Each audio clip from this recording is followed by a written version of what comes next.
Welcome back to Top Bins, the show bringing you all the action from England and Italy. I am your host, Matt, joined by my co-host, Dom. Dom, how are you? A little bit better ASMR this week. That was, what? I think we're getting somewhere with that. I think we're getting somewhere with that.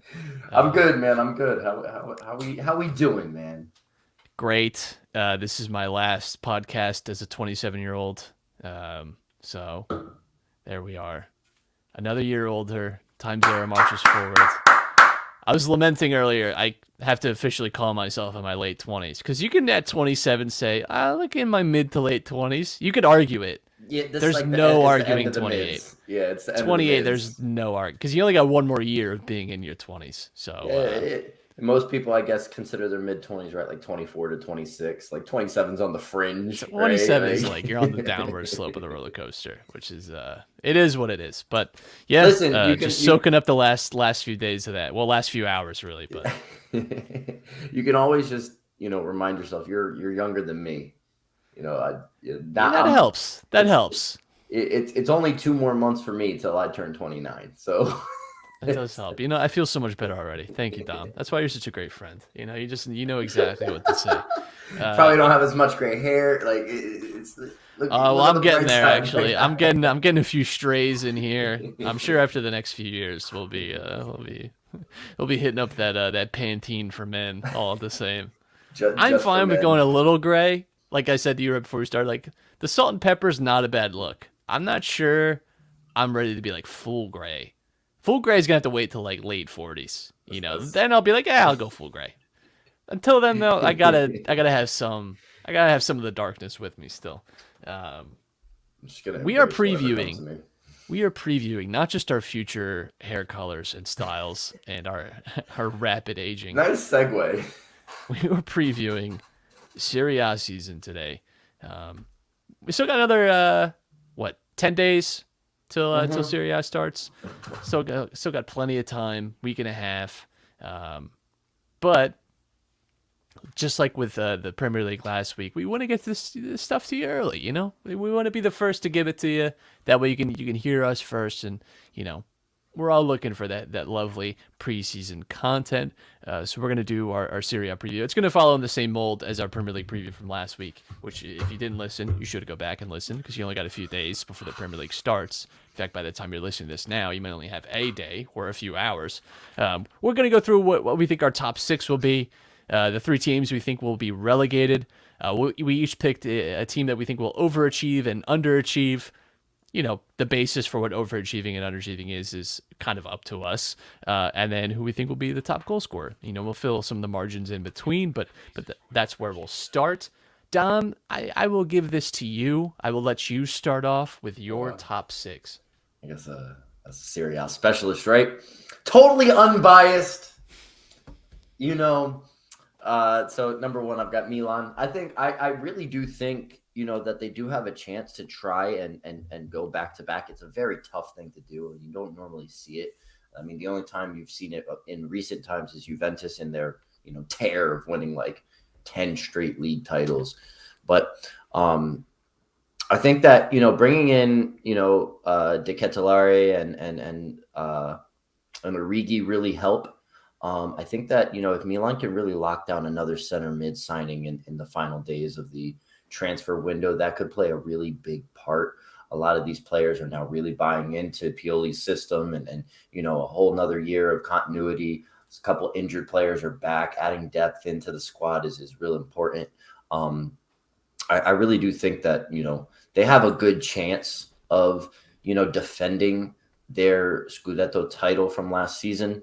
And so I kind of have to put them first. In second, I have Juventus. I do think that some of the signings that they made can really, really bolster their squad, and Allegri has some players that'll buy into his system. I think that another year under his belt at Juventus again. This is year two for him now, right? He came back to Yes. Juventus last season, so really getting his system in place and everything that he wants to do. Uh, I mean, Pogba, Di Maria are two huge signings for them. So I think it'll supplement losing Dybala, um, and I think that they'll run pretty well throughout the league. Inter bringing in Lukaku and who else did they sign? Mkhitaryan, Yeah, right? so they signed Onana, which I think is going a Yeah, little under the radar. Yeah, yeah. Mkhitaryan, Belanova, Hmm. Aslani, Mkhitaryan, some pretty good Yeah, business. I have them finishing third. I just think Juventus will find a way to one up them this season. In fourth, I have Roma. I like some of the signings that they made. Most notably Paulo Dybala. If Zaniolo can stay healthy, I think that's very good for them. He's coming back off of his injury, and they have their other pieces here and there. Tammy Abraham lit the league up last year, and I think that he can do it again. Another year in Serie A, knowing the league now, being a lot more comfortable in Italy. The fans love him. He's a club favorite, so I think that he makes a nice pairing with the other attacking options they have. So I have them finishing fourth, and then Lazio finishing fifth, right behind them. They brought in a couple decent signings, like Alessio Romagnoli, and Immobile is always a threat. Yeah, he's obviously a guy that knows how to score, and Lazio, although being somewhat very inconsistent, had a very decent finish last year as well, for the season that they had. So I think that they're still in that Europa League area. I've got Napoli sixth. They really haven't done much. They've sold more than they've bought in. ADL is being crazy in some of the stuff that he's been saying. We may talk a little bit about that at the end of the show, but they just don't convince me this year. They could drop out. They could drop down to Conference League. They could drop out of European competition in total. I'm just not very convinced with Napoli this year. But somehow I have them finishing sixth. But I'll put a little asterisk next to that one because they may not finish sixth. Yeah, so we agree in I think general about our top six. So I have Inter winning again for the second time in 3 years, Mhm. and I just still think that they have the best squad in the league.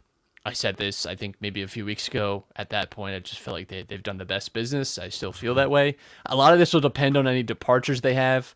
Dumfries is being linked to Chelsea. I think that would definitely weaken them, and that would be an area of concern. But I still feel like they're just. It's not a certainty for me, and that's the way I felt making this top six list. Is I could kind of swap any of these teams around for the most part. I really think that both Milan clubs have the best chance at the title. I would be kind of surprised anyone other than them winning it.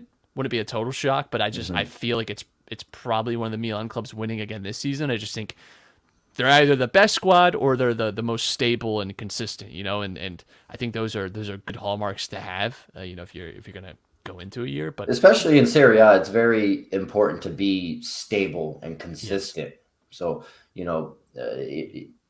when especially you play these lower mid-table teams, if you have that consistency, those are the games that matter the most. absolutely. So I had Milan finishing second. No slight on them.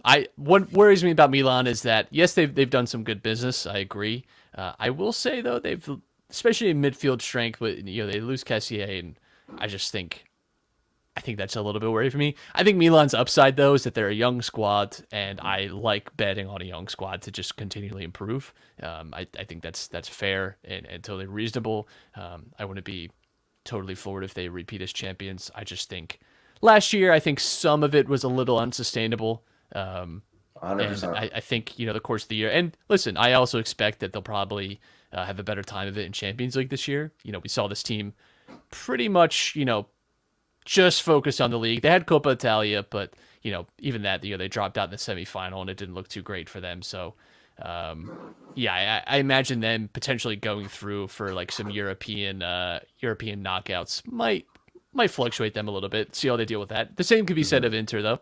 Like they locked Yeah. out of the round of 16. So I have Lazio at third. Yeah, this surprised me. So listen, 3 through like 8 in Italy this year. You could tell me anyone finishes in 3 to 8, and I would not be shocked. I think it's that kind of season where even Fiorentina, Atalanta, who didn't make it in our top six, could make a top six push, could even make top four. It's just not unbelievable to me that could happen. Unlikely, yes. What I like about Lazio is this. I think they've had a quietly pretty good summer. They haven't lost major key players. Hmm. Maurizio Sarri is a good manager. Hmm. And I just think they can take a leap. Is it that crazy? Is it that crazy that this team just figures it out and gets? Because listen, we've seen this team play very well at times last season. It was all about consistency. We called them the Jekyll and Hyde team just because week to week you kind of got these far ranges. Like in math, right? Like their range of performances was probably the biggest range out of every team in Italy. They had these great performances, but some absolute duds. So Tons of outliers. yes.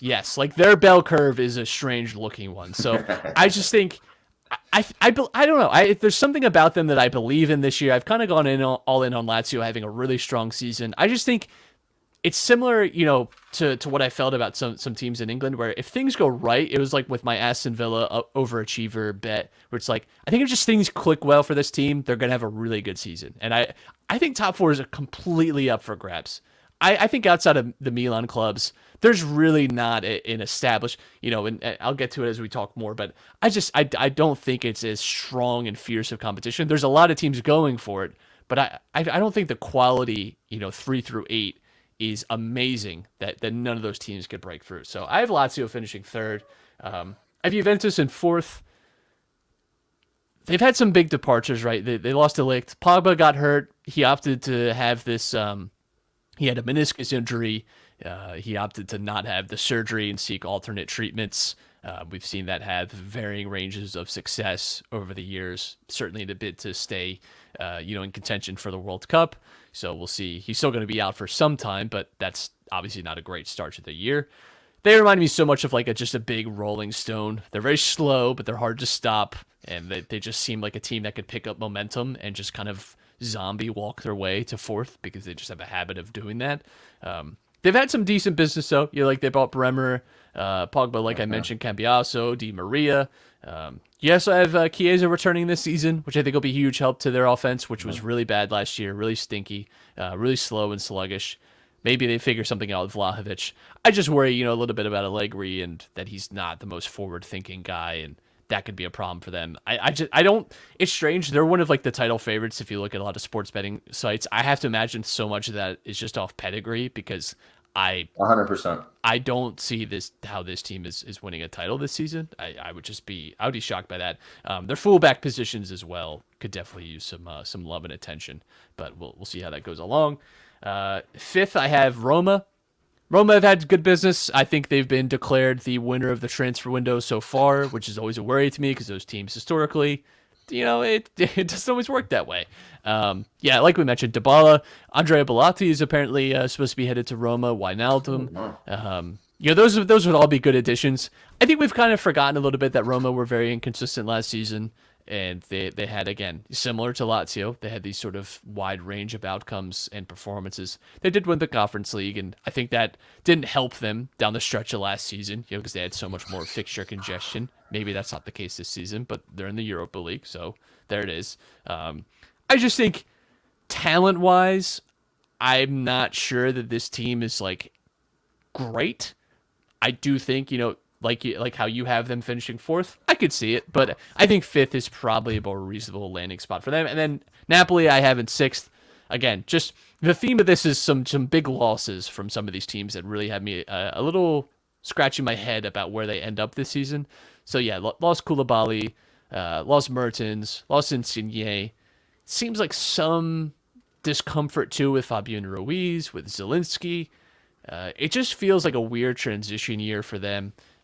Not too much incoming business. I know they got Min Jae Kim, who's apparently a very highly touted center back. I'm looking forward to see him play, but I don't love where they're at right now. He's got some size to him too. I didn't even realize Big how boy. tall he really was. He's of the same cut as Koulibaly. Obviously, I don't know much about his skill level or how he really plays, his play style, but physically, he looks very similar. So I'd be interested to see how he comes along and transitions into the Italian game. He played in Turkey, so maybe he'll be used to the more physical style of play that Italy has. But again, like you said, there's a ton of question marks for Napoli. Yeah, I just think it's a team that is in some transition period now, and I wouldn't be surprised to see them fall out. And maybe like a young upstart team like Fiorentina, maybe even Atalanta gets back on track and pushes them out. But I think it's just going to be a bumpy year for them. But again, you could tell me that Osimhen is like a 20 goals this year, and he leads them to like fourth or fifth, and I don't know that I'd be shocked at that. But as it stands now, and all this with the caveat that still a month left in the transfer window, so some of these feelings, some of these predictions could definitely change, but I would be that's where we are right now with our top six. Yeah, I mean, if like the one thing, you mentioned a couple other targets that have been rumored with Roma. If Mourinho can get some of these guys, a Wijnaldum, Victor Lindelof is rumored. I think that he would fit well in Serie A.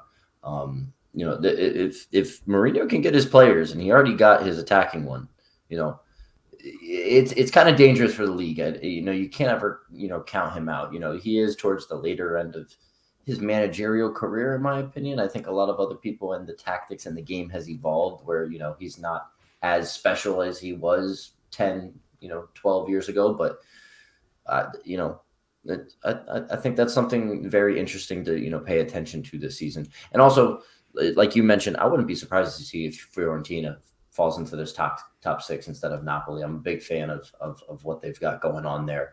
And Luka Jovic may revive his career at a club like Fiorentina. So very excited to see that. Yeah, Fiorentina have an interesting ceiling, I would say. For as a team this year, they've been on like the edges the last few seasons and haven't been able to keep it. What worries me too is like there's a lot of rumors about Milenkovic being sold. I think that would be kind of a step backwards for them. That'd be hard to kind of improve on. But yeah, you look at some of the business that they've done this offseason. Yeah, they get Dodo, who's a highly rated fullback from Shakhtar Donetsk, and Luka Jovic. Isn't that the same Dodo? Is that the same Dodo that used to play for Inter like super long ago when he was like really young? I don't believe so. I think he was like straight from Brazil to Donetsk, like that weird Brazilian to Ukraine pipeline that existed. Yeah. I think he was just straight off that. So yeah, Fiorentina, they got a good manager too. I would not be shocked to see Fiorentina finish in the top six, just because, like I said, I think 3 to 8 is very hard to figure out. It's very hard for me to really parse through all of it and say definitively I feel very strongly about those teams. I think not that it's a weak year for Serie A. I just think it's a lot of teams are in the same type of tier. I don't think that there's a lot of separation between a lot of these clubs, and I just think some of the matchups might bend someone towards top 4 or top 6 just based on how you play. But let's get to the bottom 3 because we're actually in a pretty good agreement here as well on the most part. Yeah, we'll hear your bottom 3. All right, so do you want me to start from 18th, or do you want me to start? You can start from you can start any way you want. It's your segment here. Okay. You can start from whatever direction you like. I'll follow your lead. As sad as I want to say, 18th place going down this year is Empoli. I really don't think that they didn't impress me last year. Like they've got Matthias Destro up top. It's hilarious. I have to even show it to the camera actually, because I dropped my phone. I don't know how well you can see that. I wrote Matteo Destro, boo. I wrote that on my notes.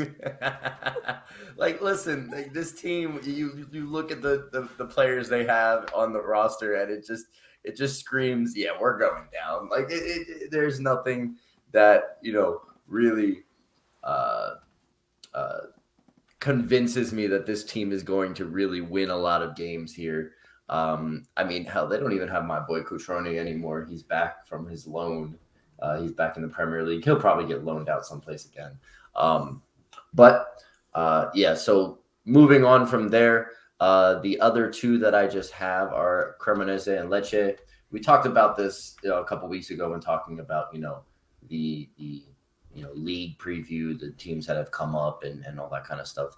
Lecce just doesn't. Lecce is one of those teams, they come up, go right back down. Cremonese just does not have the squad to compete at this top level either. They've gotten up here. They're going right back down. I think that Salernitana has some chip on their shoulder. They were able to stay in the league and fight out of the relegation zone last year. I think that they can keep some momentum going a little bit this year and stay out. And I'll talk about Monza later. I think that they're going to stay up as well. So yeah, Empoli in 18th. I have Cremonese in 19th and Lecce dead last in the league. Yeah, so hard for me to argue with any of those, seeing as I also have 2 out of those 3. The only difference, really, actually, is that I have Salernitana going down instead of Empoli.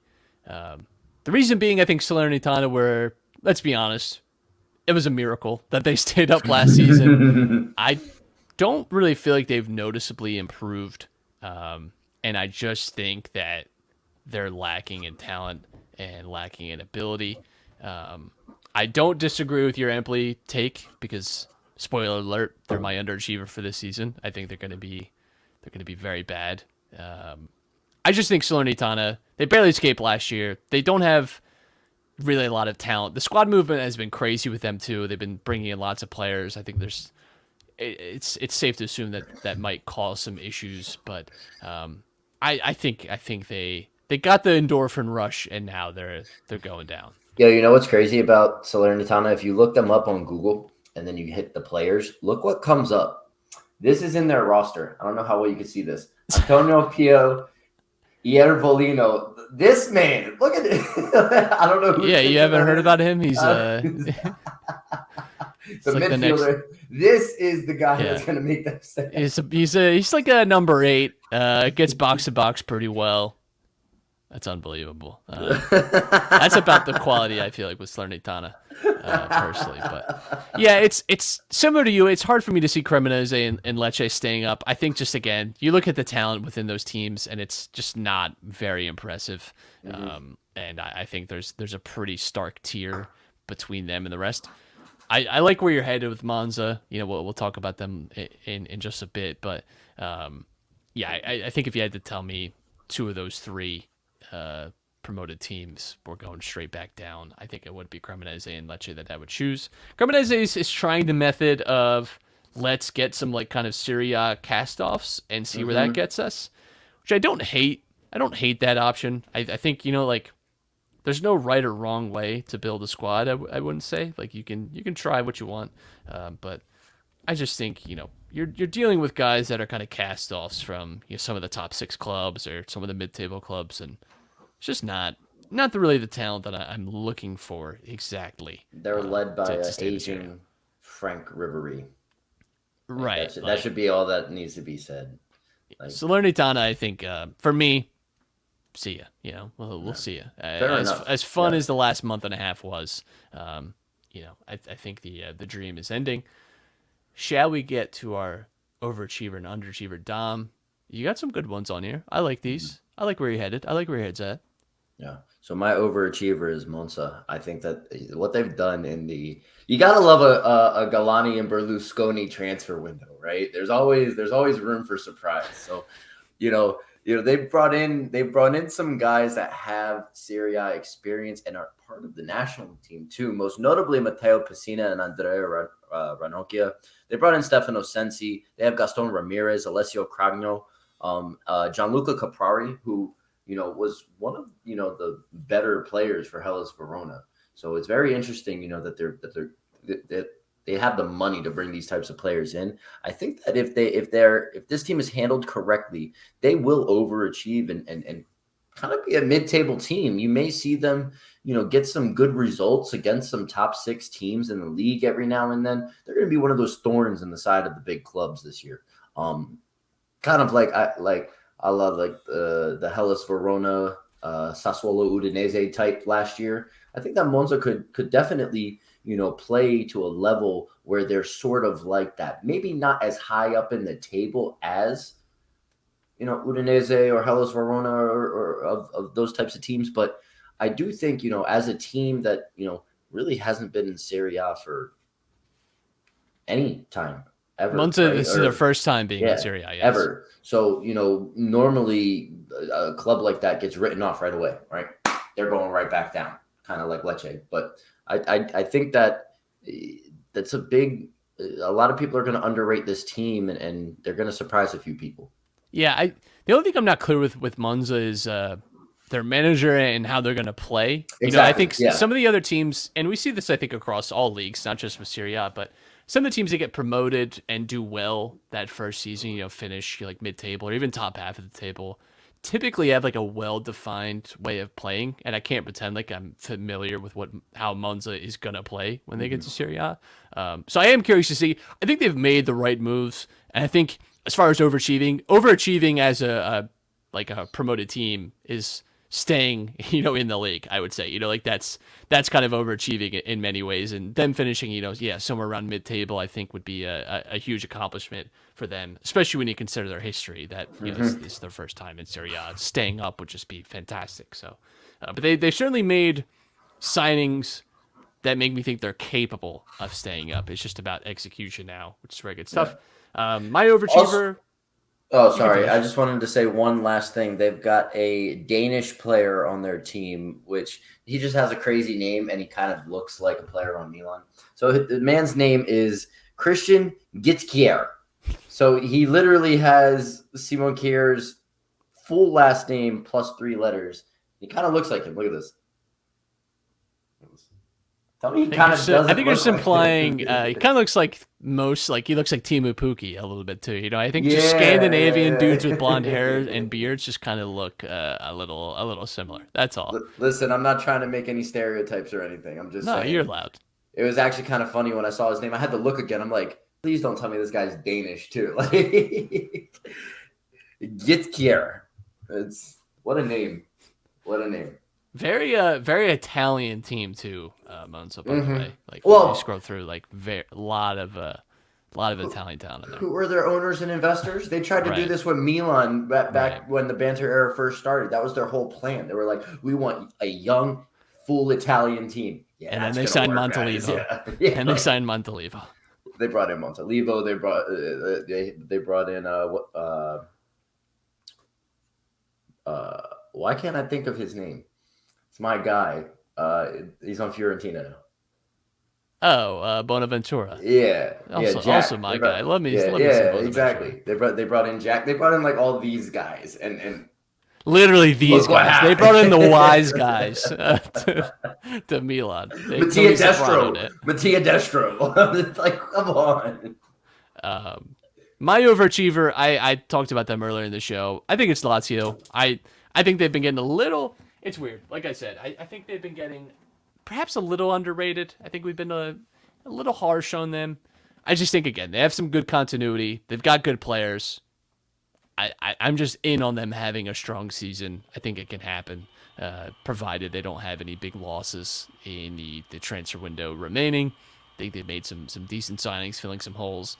I have a weird feeling, and I'm riding that lightning, baby. I'm just gonna say, Lazio, take me to the Champions League, baby. That's what I'm all about. Let's get to your underachiever, Dom. My underachiever is Atalanta. They really haven't had a lot of activity in the transfer market, in my opinion. And it just seems they're on a downward trend. Last season, we spoke about it. It seems like it's going to continue to happen into this year. There's not even like transfer rumors going out. They lost 1-0 to Newcastle. It's kind of weird. I mean, they did have a friendly where they won 12-1, but they played Gambarogno Crotone. So come on now. That's one of the most famous clubs in the world, don't you know? Yeah, right. They've got another friendly against Valencia. I'd be very interested because that's about a week out of the season, so they're probably going to take that one pretty seriously. I'd love to see how they match up against a team like Valencia, and that could say a lot about how they may look this year. I mean, you obviously have your normal usual faces you see: Duvan Zapata, Luis Muriel, who has been rumored to be leaving to other clubs, and Malinovsky, Ilicic, who even knows the situation that goes on with Ilicic this year. It's been this whole drama over the last few years. Obviously, Ilicic has also been dealing with like mental health issues. I don't want to like downplay that and say that's his fault, Atalanta's fault. He's got stuff that he's dealing with. So there's a lot of stuff. Just there's some dark clouds over this team, in my opinion, and I really don't see them being the team that we've come, used to seeing, in the Champions League, having really good results against people in the Champions League too. I just don't see them as the same team anymore. Yeah, I agree. We talked about them a lot this year, that they were in kind of a transition season. They also had a lot of injuries too, which was not very helpful. Juventus Zapata being one of them. A lot of just absences, sold off some pieces, and I think they're a little bit of transition. I wonder, this year is very telling for what direction they're going to be headed. I think it'll be an underachievement in terms of, you're right, in how we've grown to see them. And we've kind of, the last few 3 or 4 years, we've seen Atalanta as a Champions League quality team, and I think they'll probably finish out of the top 4 again. But yeah, not much transfer news either. They signed Emerson and they signed Demiral on a permanent transfer, but Emerson's really the only new player entering in there. I know that they've been linked with Adama Lukman. That would be a good signing for them. I'd like that, but yeah, I think we have to kind of prepare to see just a little bit of a different Atalanta this season, and it might be a little disappointing. My underachiever, we've also talked about a little bit already, because it's one of your teams you think is getting relegated. It's Empoli. So in a way, we both agree about Empoli, that we think they're not going to be very good this season. I also underwhelmed at Destro being signed. Because it's interesting, because Empoli at the first half of last season were very good, and were kind of talked about very highly. And so I went back and looked from match week 18 to 38. So really the second half of the season plus a little, they had 2 wins. That is relegation form. I knew that they were not good during that stretch, but that's concerning. You add in the fact too that they've lost some talent. Some of those guys that were obviously helping them, and they could still gain to lose a few more of those players. Yep. I'm worried for Empoli. I actually wouldn't be shocked to see them get relegated. I just think Salernitana is probably worse, but it's tough. Yeah. I think they are in line for some tough months ahead. I think it's going to be a real challenge for Empoli. Both of those two teams are going to be battling out to get to 17th, in my opinion, right? So, yeah, I got a question for you. Who do you think is better, Cutrone or Destro? Honestly, Destro. Destro, memeing him a little bit, he can get you 8 goals, which is not amazing, but Cutrone has shown nothing. Dead. Destro, Dead. at least, I hate to say it. Destro has been to multiple teams and been a fine starting striker, an average starting striker, which is okay. They're obviously better players, but if I'm a team that, and my ceiling is kind of finishing 11th, Destro is a fine signing. Fair enough. Fair enough. Yeah, he's kind of a funny player to make fun of in a way, but he's had a decent career at least. It's funny. The better striker for Milan was obviously Cutrone, but I could definitely see the better striker for Empoli being Destro, because Cutrone fell off heavy. Yeah, he was considered a future star 4 years ago, 3-4 years ago, and now what killed his career was moving to the Premier League. Making that move to Wolves just absolutely destroyed his career. And then he tried to revive it. He went on loan to Valencia, didn't do well there. Went on loan to Empoli, didn't do well there. And he's not going to get playing time in the Premier League. So, yeah, I can agree with you. I can definitely agree with you with that. Yeah, so last season, Destro had 11 goals and an assist. That's fine. Where was he at again? Bologna? Yes. Genoa last year. Sorry. Genoa. Genoa, relegated with Genoa. So, obviously it didn't help that much, but it is. Yeah, but he didn't have any help. There was nobody else generating goals except for him. Genoa was in a tough spot, despite the blessing that they got there. I see what you did there. Thank you. Let's get to our top scorer, because I gotta tell you, if you really believe this, brother, I think he's got some great odds. I'm gonna look them up while you talk about your top scorer, the propaganda that you are spitting. Totally unbiased. Remember, everything I've done for today's show has been totally unbiased. All right. My top scorer is Rafael Leao. All right. Listen, the man has confidence out his ass now.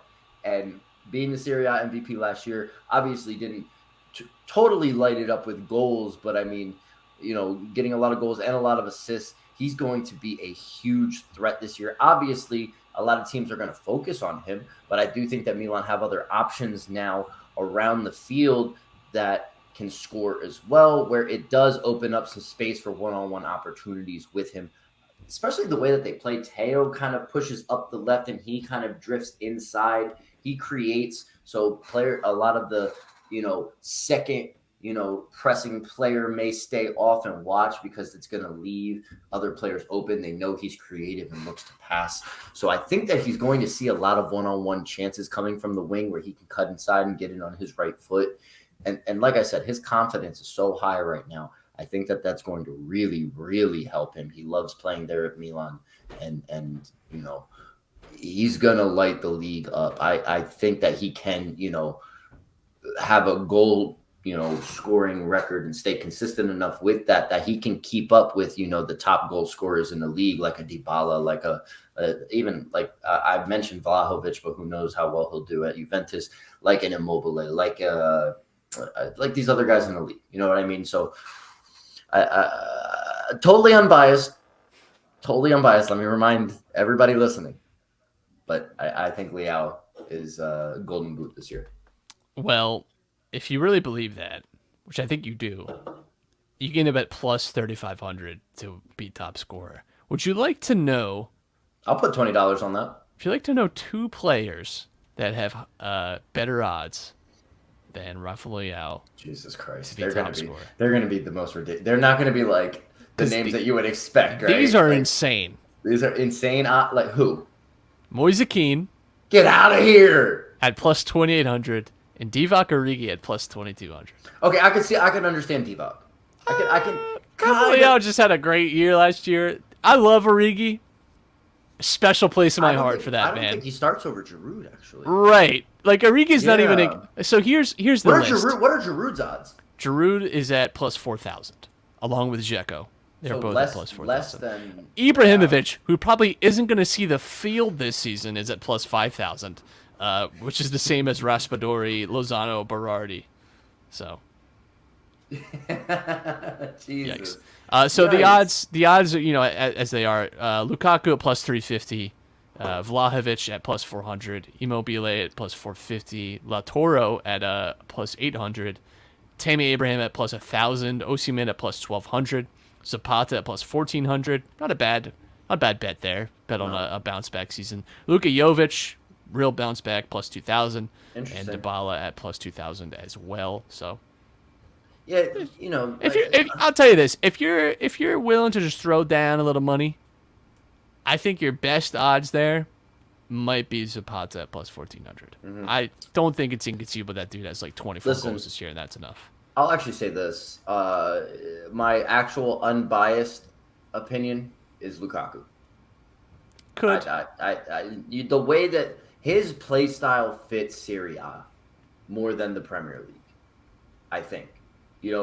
Especially when you're in the Premier League, the center backs as a whole, the talent pool is a lot more savvy in the way that they play. Yes, it's physical, right? Yes, it's physical, but they are a lot more savvy when they play. And that makes it difficult for a guy like Lukaku.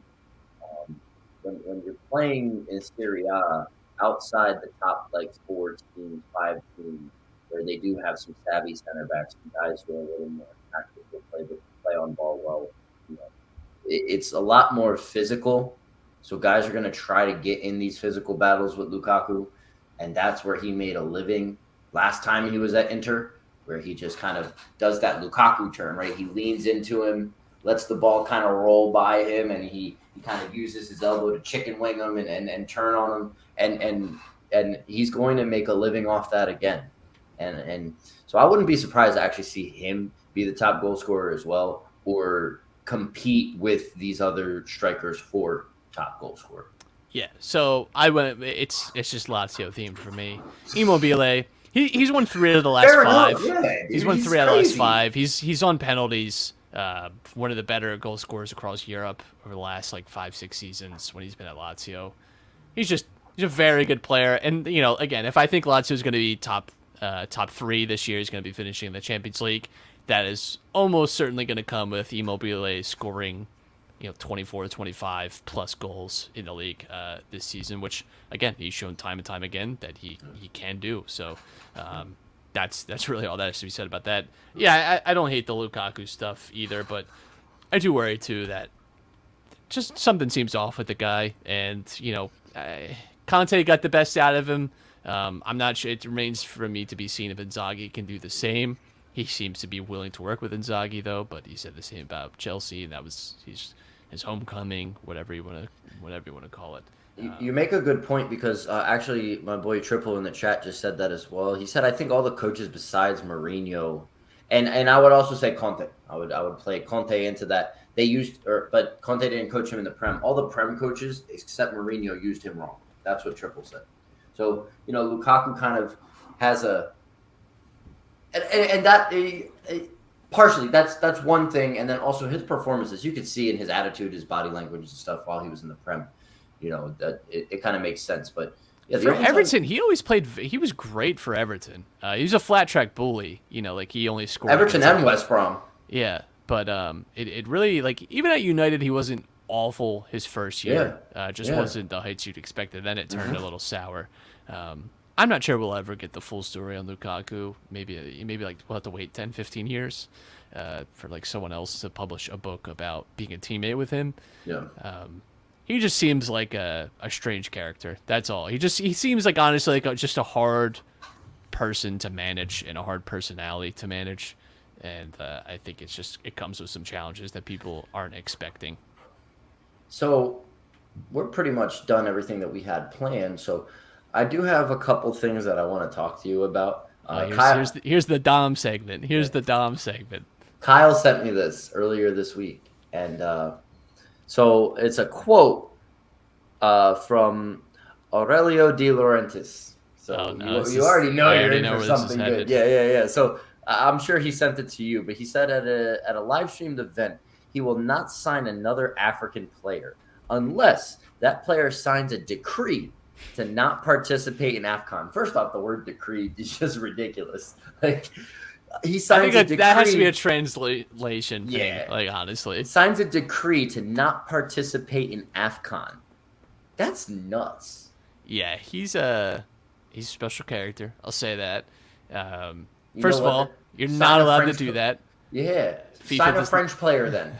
Sign a French player that defected from Africa because, there's tons of them. Go ahead and do that because that's typical Italian response, right? That's So I understand on some level, I understand what he's upset about, which is AFCON is every 2 years. And it happens in the middle of the season. And most other continental competitions are every 4 or maybe every 3. Well, the Euros aren't every the Euros 4. Every 2 years? Those are every 4? Yes. Every 2. Copa America typically every 4. Copa America the last decade has been a little strange because they had the Centenario celebration and it's been a little off. But for the most part, continental competitions are every 4. And they typically take place in summer, in the off season, so they don't disrupt the season.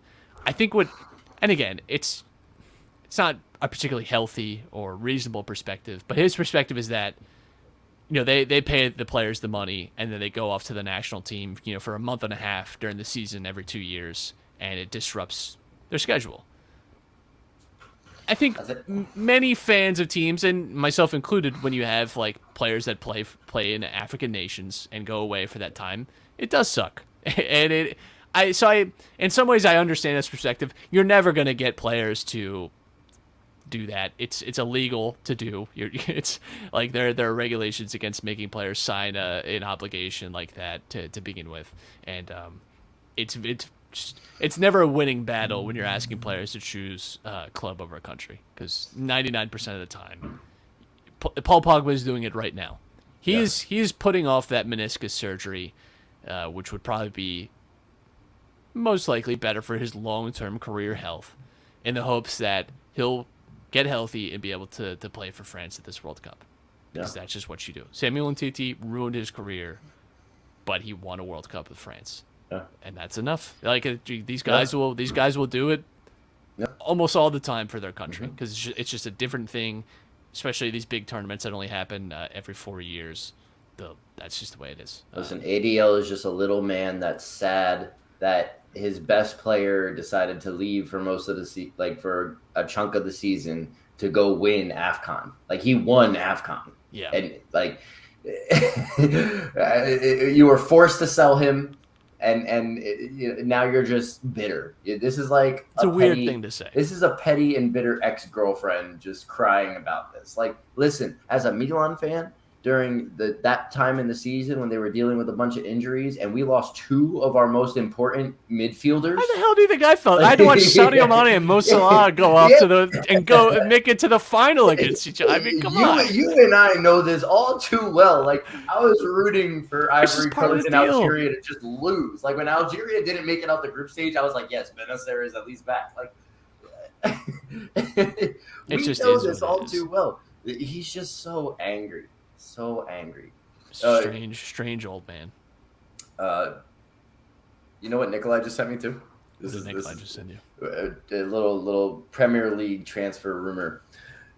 Nottingham Forest wants to sign a Dutch striker from Willem II. He's 24 and his name is Jiz Hornkamp. Take that news however you want, but Jiz Hornkamp being looked at from Nottingham Forest. He'll be the 13th signing of the summer for Nottingham Forest. And actually, I always say, if you have the opportunity to sign 13 new players in your newly promoted season, you should do it. You should actually do it. It's actually really good to have huge really squad smart, turnover right? when it's you're not like we promoted. just talked about this. It's like a really good idea, actually. You should do it. Yeah, but the Super League was the problem, right? This is how we're bringing this back to Serie A. The Super League was the issue, but Nottingham Forest, a newly promoted Premier League side, has spent more than the top spending side in Serie A, which was Juventus. They've spent like 12 million euros more. And I don't know. This is gonna hurt to hear, but they stay in the Premier League. You get 120 million just off that, baby. That is the TV. That's the TV revenue. It's just 120 million. That's what it is, and it's only going to go up. It is, yeah. You're right. You're 100% right. Serie A just does not handle this stuff correctly. Super League is more for the giant clubs that exist outside of England, because England has a distinct advantage with how much money they get off broadcasting rights compared to everyone else. I think England's bringing in, it's like 1.4 billion this year just on the Asian market alone for TV rights. It's just crazy money. It's crazy money. There's more teams that have a big Asian presence and fan base. There's only very few teams in Serie A that have that, right? Yes. There's probably three teams that have a international presence that's pretty serious, and that's Juventus, Milan, and Inter. That's it. So it's crazy. It's unfortunate, but you do what you got to do. It's going to be a long time before we see a major and emphasis on major European trophy by an Italian club, because the money just coming in, it's tough. You have to convince these players that you're going to be competitive in Europe, because if you're competitive in Europe, then you're obviously going to be like a top 3 team in Italy. You can compete for a title there, but you have to convince them that the living in Italy and playing for this team and everything is going to be beneficial for them, because they can just go get paid more in England. One benefit I think Italy does have is your first 3 years, there's a weird tax reduction on your wages. I didn't know about that. Part of the reason Ronaldo moved there and then left. Of course. I don't remember, and I'm not proficient in even American law, let alone Italian law, but there's a weird tax kind of scheme that you get as a player for your first 3 years. I think it also helps the club too. It's some way of promoting something or other, some nonsense. it's weird. You know, like obviously English clubs have been really successful over the last decade in Europe in a lot of ways, but still Spanish clubs have been the most successful by a Yeah. large margin. I don't think it's impossible that an Italian team could come along and close that gap, but they're going to have to do it in such a smart way. And I think that's going to be the challenge. And it probably hurts to hear this from your perspective. It probably has to be Juventus because I think they're one of the few teams in Italy No, I agree with that you. aren't viewed as a stepping stone and even then Juventus, in the last 2-3 seasons, I mean, you saw with De Ligt, right, where it's like, yeah, get me out of here. Like Yeah. I'm Yeah. not doing it anymore. Yeah. But Juventus have like that pedigree and. Yeah, I think Milan could get back there. I don't think that's impossible. Inter don't have the consistency in Europe and don't have like the European kind of history that Milan do, and don't have the domestic strength that Juventus have shown over the last like 12 years. So That's yeah, the I annoying think thing it's about hard. Milan is they're still kind of riding the coattails of the illustrious history they've had since, as recent as, the mid 2000s. Yeah, So, yes, they won the league this past year, but that's not enough. They're still riding on. Look at this history we have. We have a sporting director who's a legend, if not one of the greatest. One of the greatest defenders of all time. Working with the club, and yada yada yada. So, right. the Milan and Juventus kind of work off pedigree right now. And I do have a small little rant, and that has to do with Roma fans. And it's not even really a rant. It's more of like a statement I want to make. Nobody cares about your Conference League title. Don't go and say on Twitter. Don't go and say on Whoa. Twitter, when's the last time you won a major European trophy?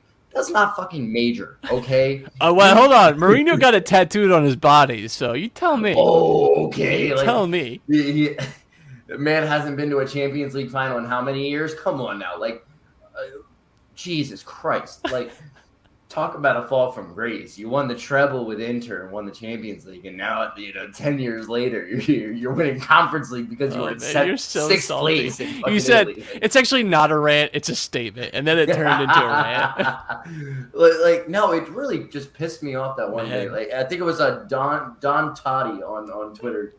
The biggest. First of all, your biggest mistake is interacting with someone who has a handle like that. That's your biggest I mistake. don't interact. I saw like he pops up on my feed because a Zuri fan Phil trolls him all the time. So he pops up because now it's like Serie, you might like, and it's his tweet. I'm like, oh, get him off of my He's the biggest Roma troll on Twitter. It's hilarious.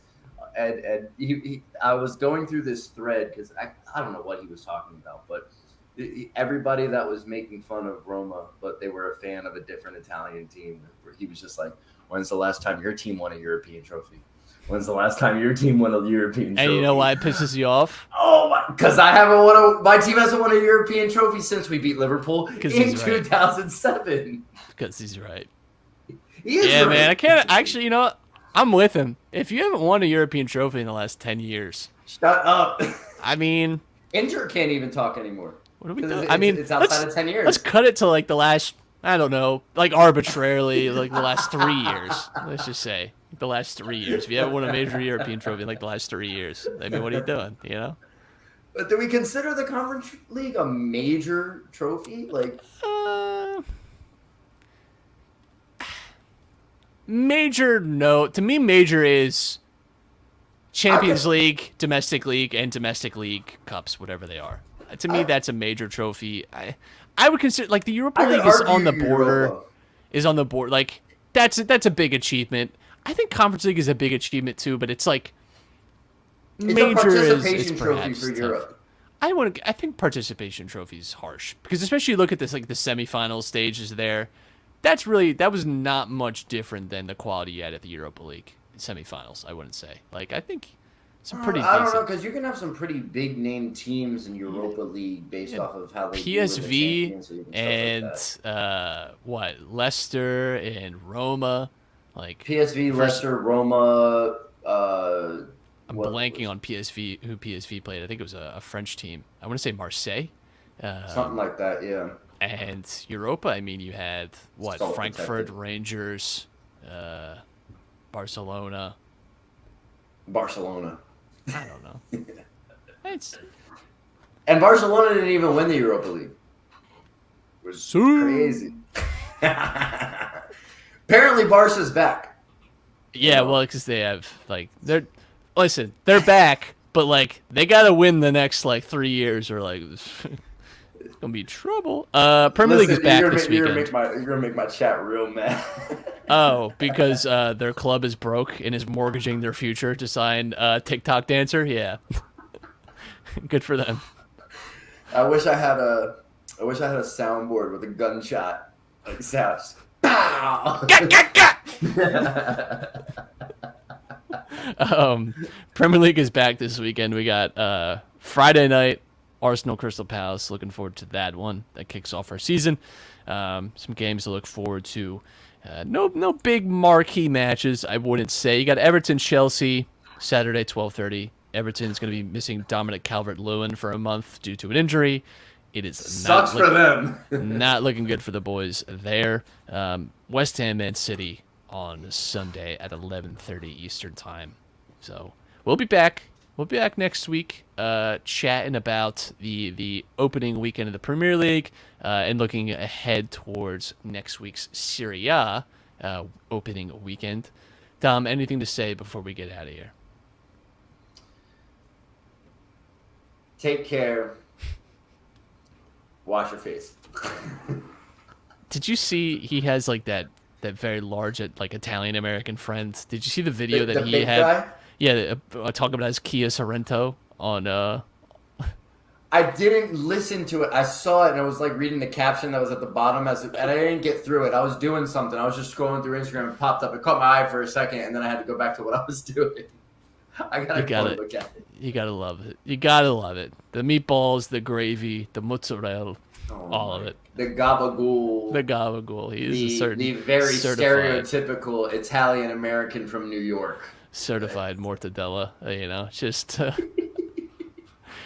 Dude's great grandparents touched off the boat in 1911, and that's where we're at. All right, we'll be back, like I said, next week talking about the opening Premier League weekend. Thanks for listening to our Serie preview. Hope you enjoyed it, and we'll have plenty more action this season for you every single week. That is our promise. Goodbye.